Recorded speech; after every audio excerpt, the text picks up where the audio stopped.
The alert came without warning, cutting through the ordinary rhythm of American life like a blade through silence.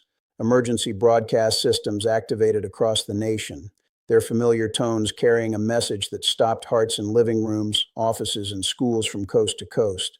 This was not a test. This was not a weather warning. This was something unprecedented in the history of the Republic, a coordinated notification that the constitutional order itself was facing its gravest challenge since the Civil War.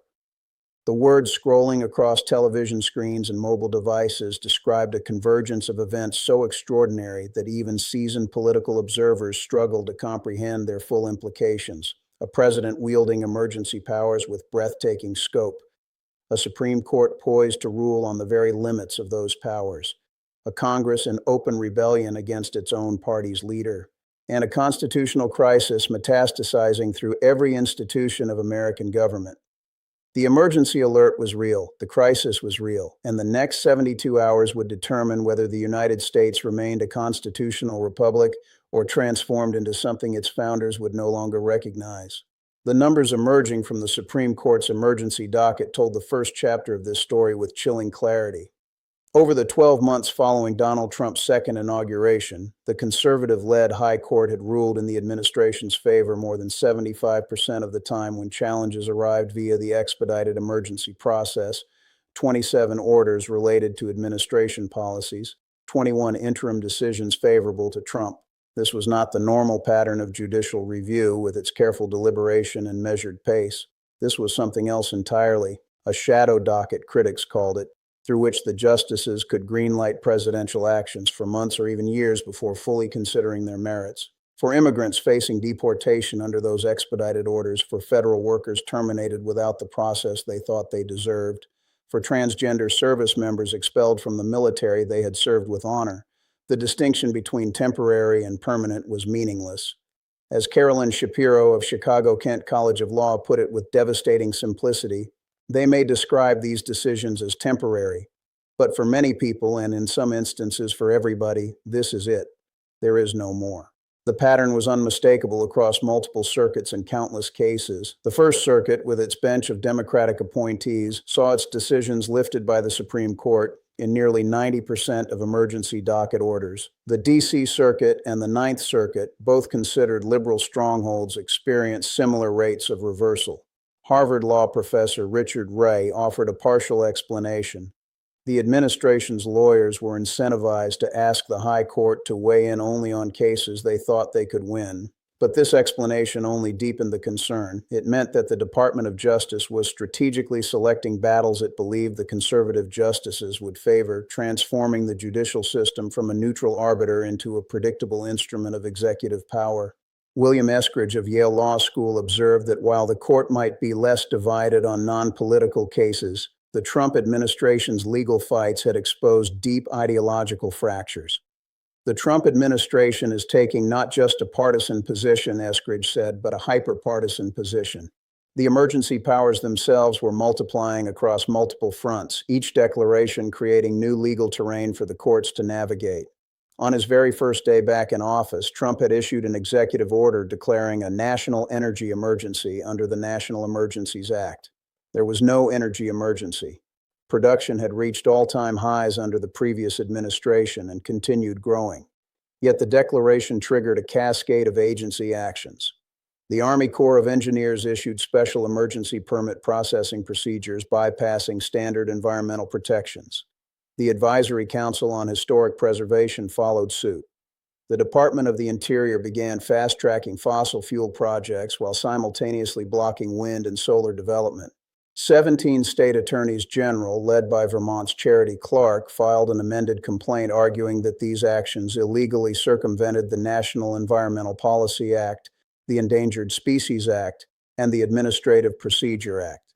The emergency, they contended, was manufactured, a pretext for dismantling regulatory protections that had stood for decades. The northern border produced another emergency declaration, this one invoking the International Emergency Economic Powers Act of 1977 to justify sweeping tariffs on Canada. The rationale was fentanyl. Customs and Border Protection data showed that seizures at the northern border were dwarfed by amounts intercepted at the southwest border, and the Drug Enforcement Agency identified China, not Canada, as the origin point of the illicit fentanyl supply chain. Trump's own executive order conceded that Border Patrol agents seized much less fentanyl from Canada than from Mexico last year, though it argued the amount seized at the northern border was still enough to kill millions of Americans. This was an emergency manufactured from statistics, a threat inflated to justify action, a crisis declared into existence by presidential decree. The Supreme Court heard oral arguments on the legality of these IEEPA tariffs in November, and an opinion, expected for months, remained pending as the emergency alert sounded across the nation. The Cuban Emergency Declaration extended the pattern to new frontiers. On January 29, 2026, Trump signed an executive order declaring a national emergency with respect to threats posed by the Cuban government, invoking IEEPA and the National Emergencies Act to establish a mechanism for imposing additional tariffs on imports from any country supplying oil to Cuba. The order alleged that Cuba supported hostile state actors including Russia, China, Iran, Hamas, and Hezbollah, and hosted foreign military and intelligence activities jeopardizing U.S. interests. The tariff authority was novel and breathtaking in scope. The Secretary of Commerce would identify offending countries, the Secretary of State would recommend tariff levels, and the President would decide whether to impose duties on goods that might otherwise have no connection to Cuba whatsoever. This was economic warfare waged through emergency declaration, a weapon aimed not just at Cuba but at every nation that dared to trade with it. The congressional response to this cascade of emergency declarations was unprecedented in its defiance. On February 11, 2026, the Republican-controlled House of Representatives voted 219 to 211 to terminate Trump's use of a national emergency to impose punitive tariffs on Canadian goods. 6 Republicans broke ranks to join all but one Democrat in backing the resolution. Don Bacon of Nebraska, Brian Fitzpatrick of Pennsylvania, Jeff Hurt of Colorado, Kevin Kiley of California, Thomas Massey of Kentucky, and Dan Newhouse of Washington crossed the aisle in an act of dissent that would have been unimaginable just months earlier. The resolution was largely symbolic. Trump, armed with executive power, was unlikely to retreat, but its political weight was undeniable. Lawmakers were increasingly uneasy with the president's expansive use of emergency powers to wage trade battles traditionally overseen by Congress. Some privately acknowledged the vote was also intended to signal to the Supreme Court that Congress did not endorse this interpretation of executive authority. The Senate had already moved twice to block the Canada tariffs, with Republicans including Mitch McConnell, Rand Paul, Lisa Murkowski, Susan Collins, and Tom Tillis supporting joint resolutions to terminate emergency-based trade actions. In late October, they had voted 52 to 48 to end Trump's 50% tariffs on Brazilian products, including coffee, imposed after the president accused Brazil's government of politically persecuting its former far-right president. The pattern was unmistakable. Even Republican senators, normally reliable supporters of the president's agenda, were drawing lines against the weaponization of emergency powers. They understood, perhaps more clearly than the president himself, that powers claimed by one executive could be wielded by another, that precedents set in the service of conservative priorities could be deployed against them when political winds shifted. The emergency framework was a sword that cut both ways. The electoral intervention threat added a new dimension to the crisis, one that struck at the very heart of democratic governance. President Trump had recently called for Republicans to take over and nationalize American elections, comments that triggered immediate alarm across the political spectrum. Congressman Raja Krishnamurthy responded by announcing the Free Elections Act, legislation designed to reinforce and clarify long-standing constitutional and statutory protections already prohibiting the use of federal power to interfere with elections. "This is not a hypothetical threat," Krishnamurthy said. President Trump has already brutally misused federal law enforcement agencies like ICE and CBP as political weapons, inflicting real harm, destroying lives, and leaving Americans dead. The bill would make unmistakably clear that no president could invoke emergency powers or deploy federal forces, including DHS, ICE, or CBP agents, to interfere with elections or override the will of voters. It was a legislative firewall against executive overreach, erected in the shadow of explicit threats to democratic processes. The international dimension of the emergency power crisis was equally alarming, with implications reaching far beyond America's borders. Trump's second term had seen an unprecedented expansion of military action and territorial threats against both adversaries and allies. In its first year, the administration had launched military operations against 7 countries: Yemen, Syria, Iraq, Iran, Somalia, Nigeria, and Venezuela. When questioned about the legality of these actions, Trump responded with a statement that should have chilled every defender of international law. As commander-in-chief, he said, "I don't need international law." Only his personal, moral standards and will could limit his exercise of power globally. This was not the rhetoric of a president operating within constitutional constraints. It was the language of absolute sovereignty, of executive power unbound by treaty, statute, or precedent. The threat against Greenland exemplified the new administration's willingness to pressure even its closest allies. Trump had repeatedly expressed interest in acquiring the Danish territory, with White House officials confirming that military force remained an option. The reaction from European capitals was swift and devastating. EU defense officials warned that if the United States used military force to seize Greenland, it would mean NATO's end. The alliance's collective defense provision, Article 5, could not function if the guarantor power itself became a threat to Allied territory. Denmark announced it was strengthening its military presence in Greenland, including forces from NATO allies, a direct response to American pressure.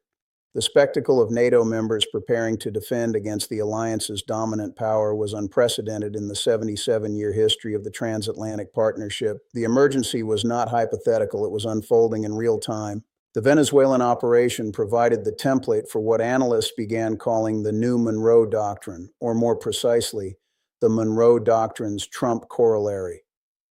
In early January, U.S. forces launched a raid on Caracas that captured Venezuelan President Nicolas Maduro and his wife, an action that would have been unthinkable under previous administrations. The operation was followed by threats against Cuba, Colombia, and Mexico, each justified through the expansive language of national security emergency. Trump suggested Cuba would face zero oil, zero funds, unless it capitulated to American demands. He described Colombia as very sick and said action against it sounds good. He promised that military operations against Mexican cartels would begin very soon.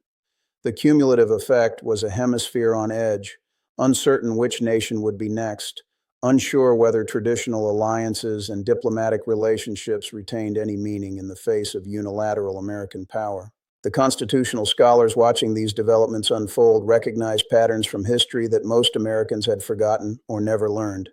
The National Emergencies Act of 1976 was itself a reform, passed in response to the discovery that hundreds of statutory emergency powers remained in effect decades after the emergencies that prompted them had ended. The act created mechanisms for congressional oversight and presidential accountability, mechanisms that had atrophied over subsequent decades as presidents of both parties discovered the utility of permanent emergency authority. Trump's second term represented the logical endpoint of this evolution. A president who treated emergency declarations not as extraordinary responses to genuine crises, but as routine tools of governance available whenever statutory obstacles needed to be bypassed or congressional resistance overcome. The emergency was not in the energy sector or at the borders or in Cuba. The emergency was in the structure of American government itself. The Supreme Court's pending decisions on multiple challenges to emergency powers would determine whether any limits remained. In November, the court had heard oral arguments in cases challenging the legality of tariffs imposed under IEEPA. Justices across the ideological spectrum expressed skepticism about whether fentanyl flows and trade imbalances qualified as national emergencies justifying unilateral tariffs. A decision striking down the measures could trigger federal refunds of up to $200 billion to importers who had paid duties since 2025, a fiscal and political shock of enormous proportions. The court was also considering cases involving the president's authority to fire officials protected by statute, to limit birthright citizenship through executive order, to deploy federal law enforcement for domestic purposes, and to use the Alien Enemy Act of 1798 for summary deportations. Each case presented a potential limit on executive power.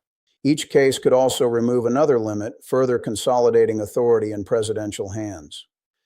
The birthright citizenship case encapsulated the stakes with particular clarity.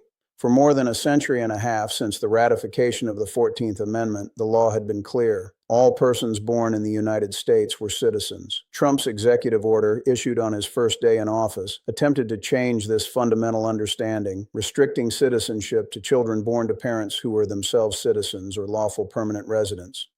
Every lower court to consider the order had found it unconstitutional. The question before the Supreme Court was whether the text of the amendment meant what it said or whether the president could unilaterally redefine the most basic category of national belonging. If the court upheld the order, it would not only strip citizenship from tens of thousands of children born each year, it would establish the principle that presidential interpretation could override constitutional text, that the president could decide which parts of the Constitution to enforce and which to ignore. The Federal Trade Commission case presented a different but equally fundamental question. Could the president fire officials whose statutes protected them from removal except for cause? Trump had removed Commissioner Rebecca Slaughter despite a federal law explicitly limiting removal authority. The administration argued that such restrictions were unconstitutional, that the president must have unfettered authority to remove any official exercising executive power.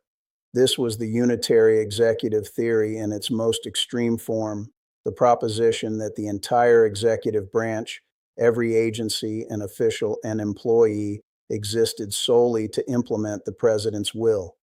If the Supreme Court embraced this theory, independent agencies like the FTC and the Federal Reserve would cease to be independent. Inspectors general would serve at presidential pleasure. Civil service protections would become meaningless.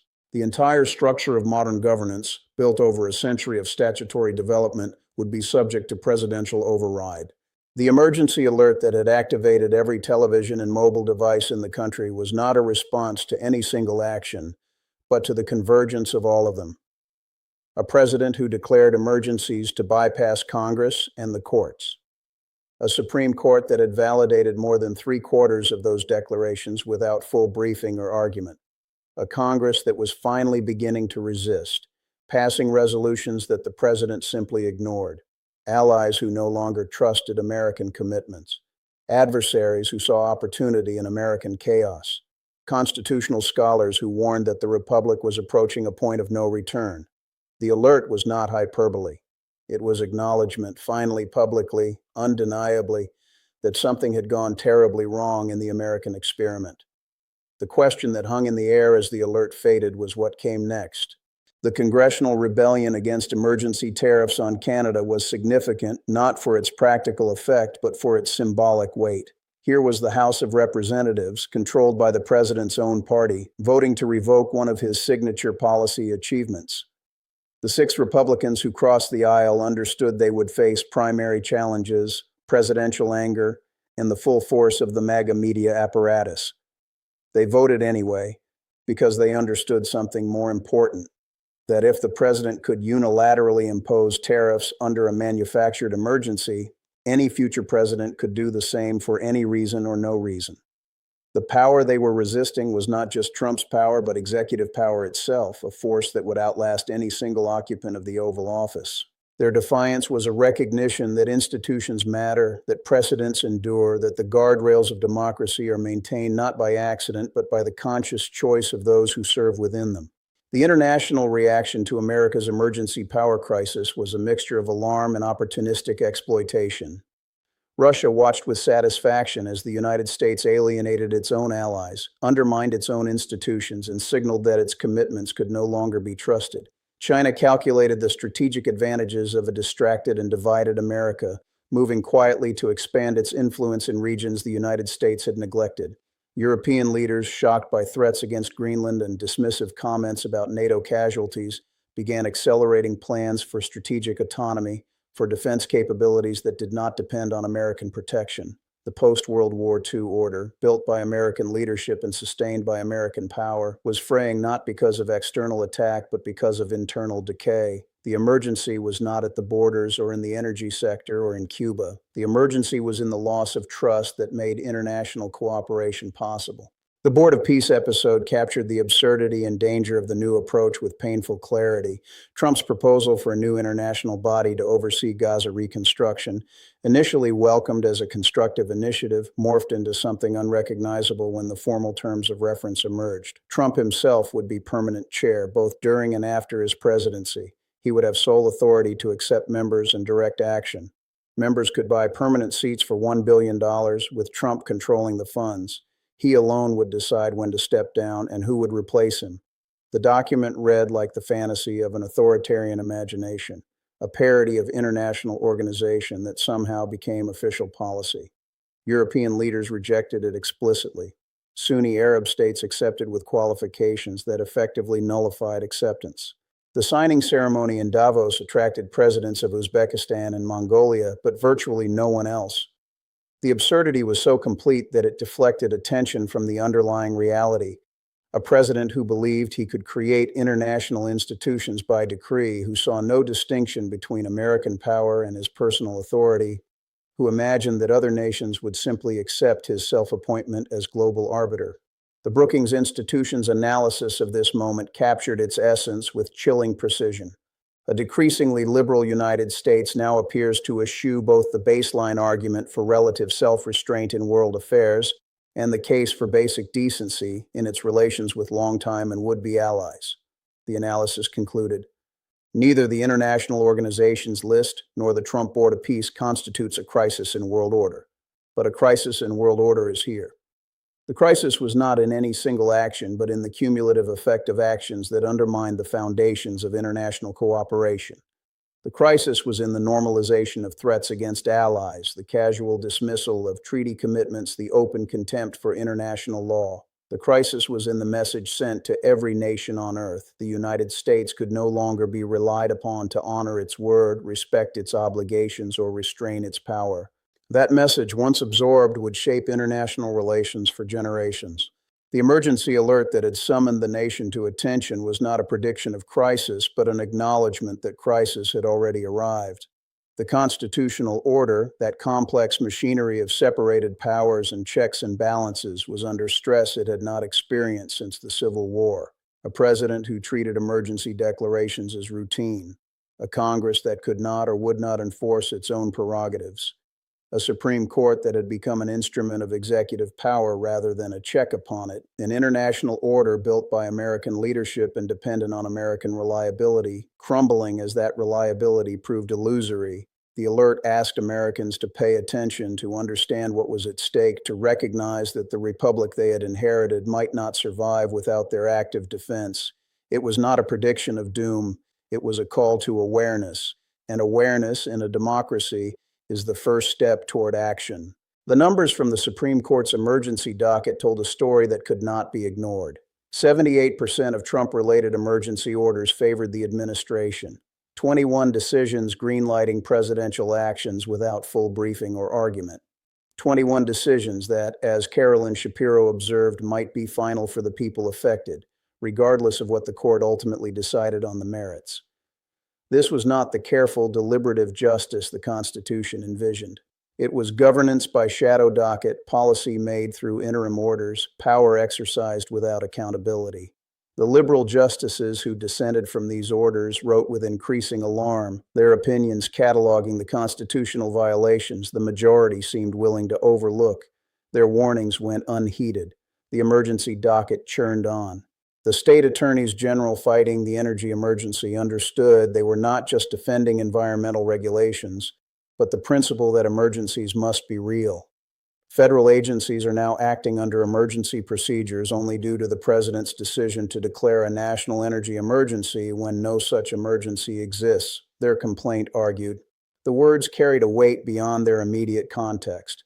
If the president could declare emergencies whenever statutory obstacles proved inconvenient, if agencies could bypass established procedures whenever the president wished, then the entire structure of administrative law collapsed. There would be no environmental reviews, no historic preservation consultations, no opportunities for public comment or judicial review. There would only be emergency declarations one after another until the distinction between emergency and normalcy disappeared entirely. The attorneys general were fighting not just this emergency, but the precedent it would set for all future emergencies. The tariff disputes with Canada revealed the human cost of manufactured emergencies with particular clarity. Representative Gregory Meeks, the resolution's lead sponsor, noted that tariffs were costing his constituents up to $1,700 per year. The Yale Budget Lab and Tax Foundation estimated the average household cost from all current tariffs combined at between $1,300 and $1,750 annually. These were not abstractions. They were grocery budgets, rent payments, school supplies, Christmas presents. They were real money taken from real families to fund a trade war based on a fentanyl emergency that even the president's own executive order acknowledged was statistically insignificant compared to the southwest border. The cost of manufactured emergency was borne by ordinary Americans who would never know why their bills were higher, who would never connect the presidential declaration to their own diminished circumstances.